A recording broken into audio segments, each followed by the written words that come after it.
Wondering how to make sure your favorite bedtime stories podcast can keep making new episodes? The answer is elementary, my dear listener. If you're enjoying the podcast and never miss an episode, we invite you to become a Spotify supporter through the link in the show notes. Your support helps us cover the costs of creating this podcast and ensures we can continue bringing you the best Sherlock Holmes bedtime experience, completely free. So, sleep easier by clicking the Support this podcast link in the show notes and become a Spotify supporter today. Welcome to the Sherlock Holmes Bedtime Stories podcast. Each episode is a section from a classic, comforting Sherlock Holmes story with relaxing music to help you fall asleep. If you like the Sherlock Holmes Bedtime Stories podcast, please follow us on Spotify and YouTube. These are great zero-cost ways to support the podcast. Please leave a 5-star rating for the Sherlock Holmes Bedtime Stories podcast on Spotify and Apple Podcasts, and press the like button on YouTube. If you have comments or suggestions for the Sherlock Holmes Bedtime Stories podcast, please leave a review with your thoughts. There are a few ways to do this. On Spotify, leave a comment in the episode's Q&A under the question, "What did you think about this episode?" On YouTube, leave a comment on an episode video. And on Apple Podcasts, write a review for the show. We do read every review and comment and want to make sure this podcast helps you get a good night's sleep. And finally, please follow Sherlock Holmes Bedtime Stories on Instagram.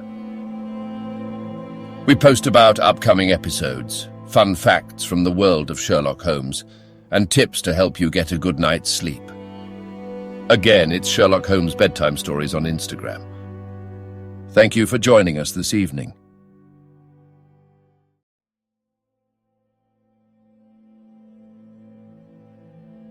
Now it's time to relax.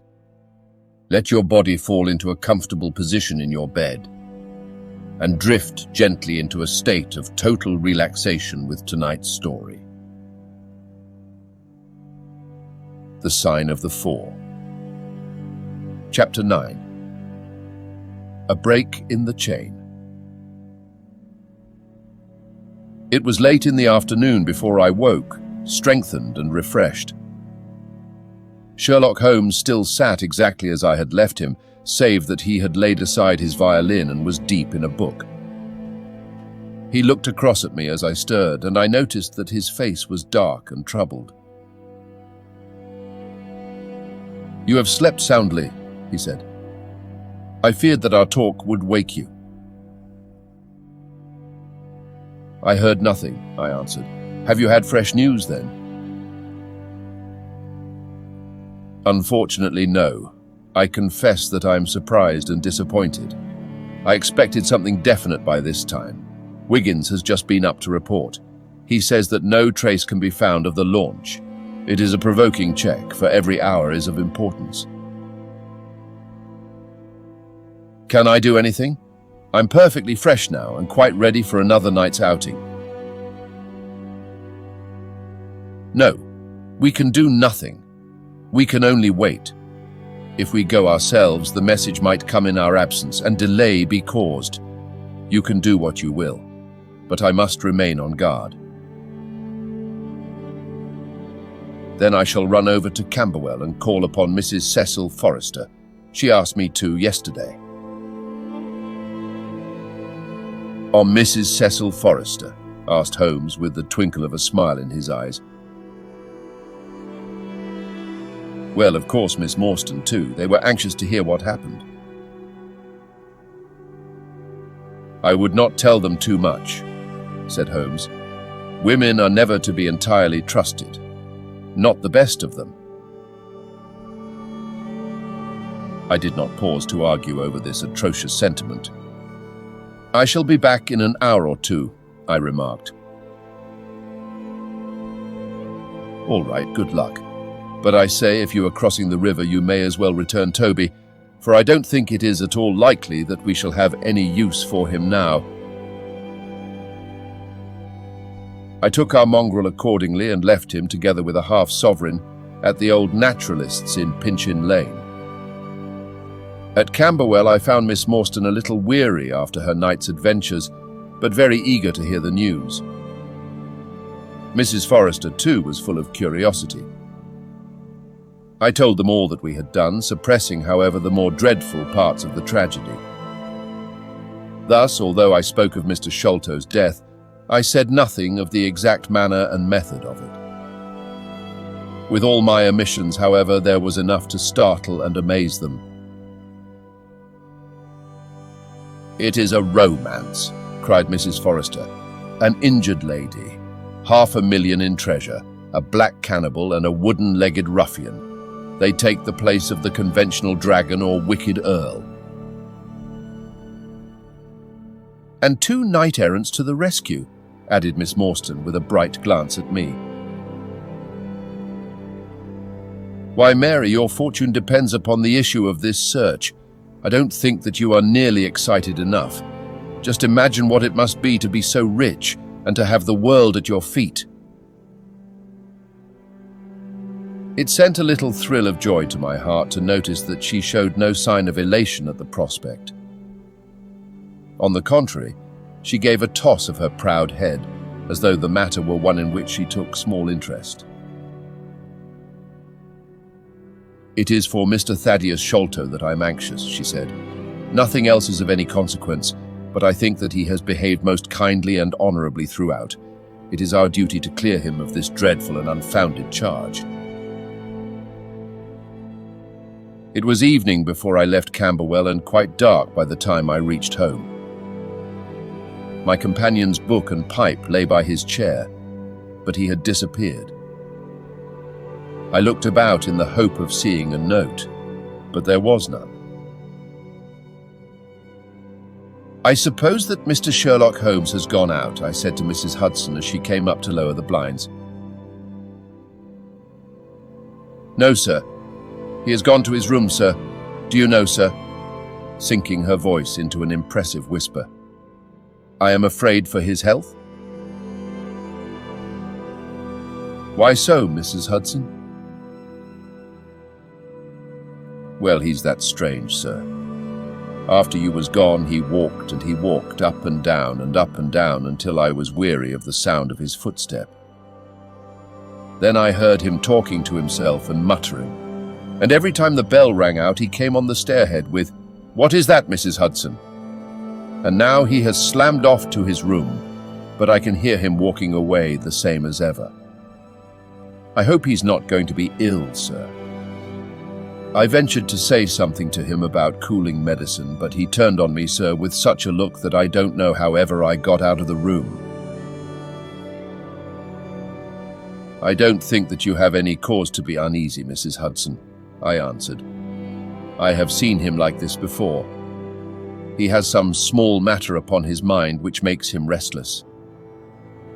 I tried to speak lightly to our worthy landlady, but I was myself somewhat uneasy when through the long night I still from time to time heard the dull sound of his tread, and knew how his keen spirit was chafing against this involuntary inaction.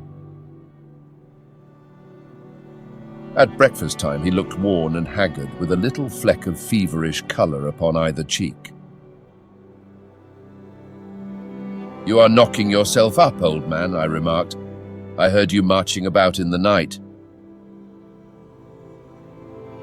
"No, I could not sleep," he answered. "This infernal problem is consuming me. It is too much to be balked by so petty an obstacle when all else had been overcome. I know the men, the launch, everything, and yet I can get no news. I have set other agencies at work and used every means at my disposal. The whole river has been searched on either side, but there is no news, nor has Mrs. Smith heard of her husband. I shall come to the conclusion soon that they have scuttled the craft, but there are objections to that. Or that Mrs. Smith has put us on a wrong scent. No, I think that may be dismissed. I had inquiries made, and there is a launch of that description. Could it have gone up the river? I have considered that possibility too, and there is a search party who will work up as far as Richmond. If no news comes today, I shall start off myself tomorrow and go for the men rather than the boat. But surely we shall hear something. We did not, however. Not a word came to us either from Wiggins or from the other agencies. There were articles in most of the papers upon the Norwood tragedy. They all appeared to be rather hostile to the unfortunate Thaddeus Sholto. No fresh details were to be found, however, in any of them, save that an inquest was to be held upon the following day. I walked over to Camberwell in the evening to report our ill success to the ladies, and on my return I found Holmes dejected and somewhat morose. He would hardly reply to my questions and busied himself all evening in an abstruse chemical analysis which involved much heating of retorts and distilling of vapours, ending at last in a smell which fairly drove me out of the apartment. Up to the small hours of the morning I could hear the clinking of his test tubes, which told me that he was still engaged in his malodorous experiment. In the early dawn I woke with a start, and was surprised to find him standing by my bedside, clad in a rude sailor dress with a pea-jacket and a coarse red scarf round his neck. "I'm off down the river, Watson," said he. "I have been turning it over in my mind, and I can see only one way out of it. It is worth trying at all events." "Surely I can come with you then?" said I. "No, you can be much more useful if you will remain here as my representative. I am loath to go, for it is quite on the cards that some message may come during the day. Though Wiggins was despondent about it last night, I want you to open all notes and telegrams and to act on your own judgment if any news should come. Can I rely upon you?" "Most certainly." "I am afraid that you will not be able to wire to me, for I can hardly tell yet where I may find myself. If I am in luck, however, I may not be gone so very long. I shall have news of some sort or other before I get back." I had heard nothing of him by breakfast time. On opening the Standard, however, I found that there was a fresh allusion to the business. "With reference to the Upper Norwood tragedy," it remarked, "we have reason to believe that the matter promises to be even more complex and mysterious than was originally supposed. Fresh evidence has shown that it is quite impossible that Mr. Thaddeus Sholto could have been in any way concerned in the matter. He and the housekeeper, Mrs. Burnstone, were both released yesterday evening. It is believed, however, that the police have a clue as to the real culprits, and that it is being prosecuted by Mr. Athelney Jones of Scotland Yard with all his well-known energy and sagacity. Further arrests may be expected at any moment." "That is satisfactory so far as it goes," thought I. "Friend Sholto is safe at any rate. I wonder what the fresh clue may be, though it seems to be a stereotyped form whenever the police have made a blunder." I tossed the paper down upon the table, but at that moment my eye caught an advertisement in the agony column. It ran in this way: "Lost, whereas Mordecai Smith, boatman, and his son Jim left Smith's Wharf at or about 3 o'clock last Tuesday morning in the steam launch Aurora, black with 2 red stripes, funnel black with a white band. The sum of £5 will be paid to anyone who can give information to Mrs. Smith at Smith's Wharf, or at 221B Baker Street, as to the whereabouts of the said Mordecai Smith and the launch Aurora." This was clearly Holmes's doing. The Baker Street address was enough to prove that. It struck me as rather ingenious, because it might be read by the fugitives without their seeing in it more than the natural anxiety of a wife for her missing husband. It was a long day. Every time that a knock came to the door or a sharp step passed in the street, I imagined that it was either Holmes returning or an answer to his advertisement.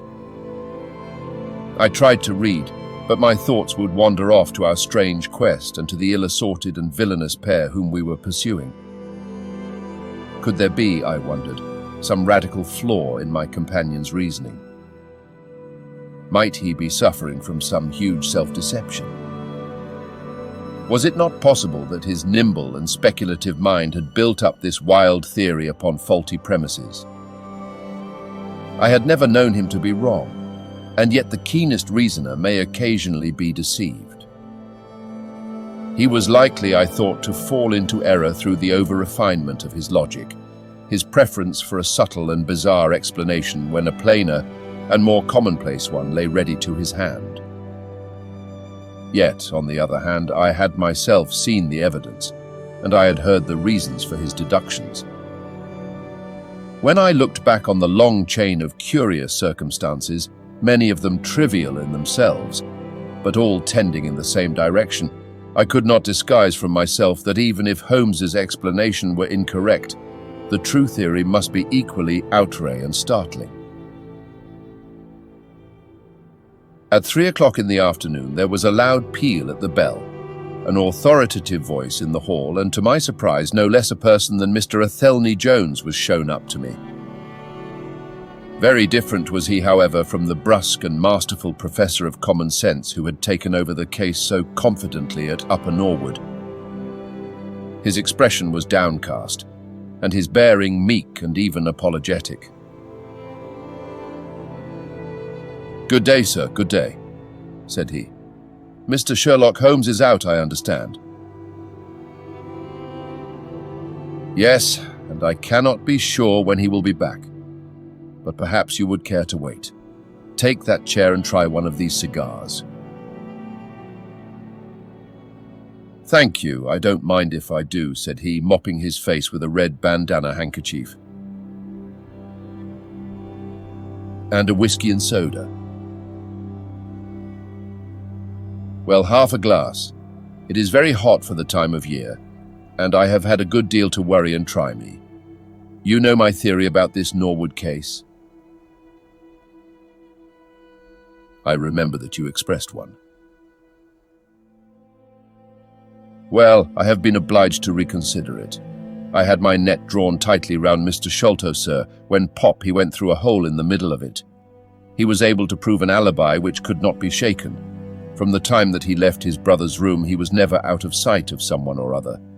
So it could not be he who climbed over roofs and through trap doors. It's a very dark case, and my professional credit is at stake. I should be very glad of a little assistance." "We all need help sometimes," said I.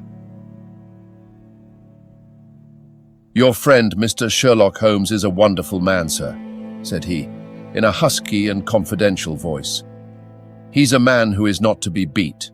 I have known that young man go into a good many cases, but I never saw the case yet that he could not throw a light upon. He is irregular in his methods, and a little quick perhaps in jumping at theories, but on the whole, I think he would have made a most promising officer, and I don't care who knows it. I have had a wire from him this morning by which I understand that he has got some clue to this Sholto business. Here is the message." He took the telegram out of his pocket and handed it to me. It was dated from Poplar at 12 o'clock. "Go to Baker Street at once," it said. "If I have not returned, wait for me. I am close on the track of the Sholto gang. You can come with us tonight if you want to be in at the finish." "This sounds well. He has evidently picked up the scent again," said I. "Ah, then he has been at fault too," exclaimed Jones with evident satisfaction. "Even the best of us are thrown off sometimes. Of course, this may prove to be a false alarm, but it is my duty as an officer of the law to allow no chance to slip. But there is someone at the door. Perhaps this is he." A heavy step was heard ascending the stair with a great wheezing and rattling as from a man who was sorely put to it for breath. Once or twice he stopped, as though the climb were too much for him, but at last he made his way to our door and entered. His appearance corresponded to the sounds which we had heard. He was an aged man, clad in seafaring garb, with an old pea jacket buttoned up to his throat. His back was bowed, his knees were shaky, and his breathing was painfully asthmatic. As he leaned upon a thick oaken cudgel, his shoulders heaved in the effort to draw the air into his lungs. He had a coloured scarf round his chin, and I could see little of his face save a pair of keen dark eyes overhung by bushy white brows and long grey side whiskers. Altogether, he gave me the impression of a respectable master mariner who had fallen into years and poverty. "What is it, my man?" I asked. He looked about him in the slow, methodical fashion of old age. "Is Mr. Sherlock Holmes here?" said he. "No, but I am acting for him. You can tell me any message you have for him." "It was to him himself I was to tell it," said he. "But I tell you that I am acting for him. Was it about Mordecai Smith's boat?" "Yes, I knows well where it is, and I knows where the men he is after are, and I knows where the treasure is. I knows all about it." "Then tell me, and I shall let him know." "It was to him I was to tell it," he repeated, with the petulant obstinacy of a very old man. "Well, you must wait for him." No, I ain't going to lose a whole day to please no one. If Mr. Holmes ain't here, then Mr. Holmes must find it all out for himself.